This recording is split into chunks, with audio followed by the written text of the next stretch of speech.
Pengertian filsafat pendidikan. Filsafat pendidikan merupakan ilmu filsafat yang mempelajari hakikat pelaksanaan dan pendidikan.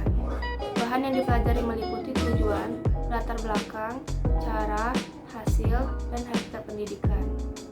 Metode yang dilakukan menganalisis secara kritis, struktur, dan manfaat pendidikan. Filsafat pendidikan berupaya untuk memikirkan permasalahan pendidikan. Lanjut yang ke B, hubungan filsafat dengan pendidikan. Kaitan antara filsafat dan filsafat pendidikan menjadi sangat penting sekali, sebab ia menjadi dasar, arah, dan pedoman suatu sistem pendidikan. Dapat dikatakan bahwa filsafat pendidikan ialah kegiatan pemikiran struktur yang menjadikan filsafat sebagai media dalam menyambungkan proses pendidikan, menyusun, mengharmoniskan, dan menerangkan nilai-nilai dan tujuan yang ingin dicapai, sehingga terdapat kesatuan yang utuh antara filsafat pendidikan dan pengalaman manusia. Lanjut, bahwa antara filsafat pendidikan dan pendidikan terdapat suatu hubungan yang erat sekali dan tak terpisahkan.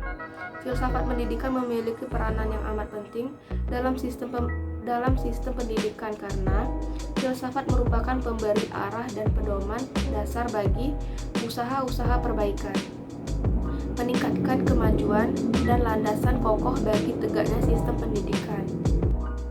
Lanjut C, peran filsafat dalam pengembangan pendidikan. Ini termasuk materi pokok pembahasan kita. Lanjut saja. Peranan filsafat pendidikan dalam pengembangan teori belajar dapat diketahui melalui peranan antara filsafat dan pendidikan yang tidak dapat dipisahkan. Hal tersebut sebagaimana tersimpul dalam pandangan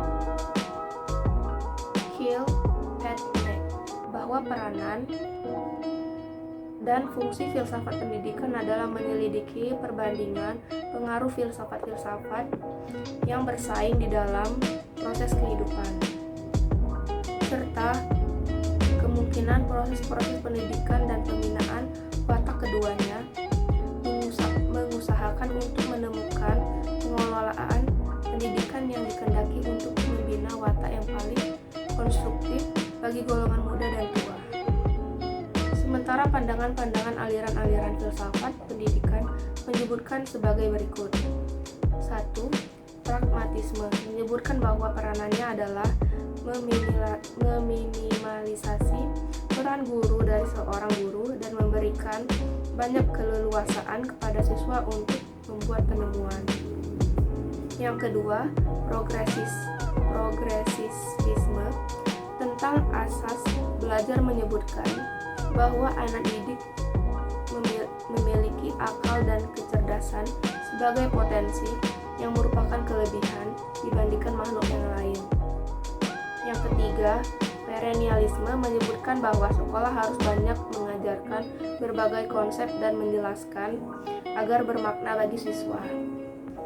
Yang keempat, esensialis menyebutkan bahwa setelah siswa lulus dan meninggalkan sekolah, mereka tidak sekedar menguasai pengetahuan dan keterampilan dasar, tetapi juga harus mampu mendisiplinkan diri, memiliki pemikiran praktis, serta mampu mengaplikasikan hikmah pembelajaran yang dimiliki di dalam dunia nyata.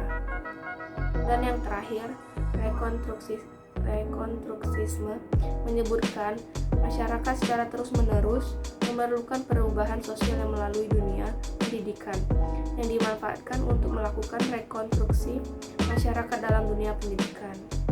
Baiklah, sekian dari saya. Jangan lupa subscribe, like, komen, dan share. Terima kasih. Wassalamualaikum warahmatullahi wabarakatuh. See you next time. Bye.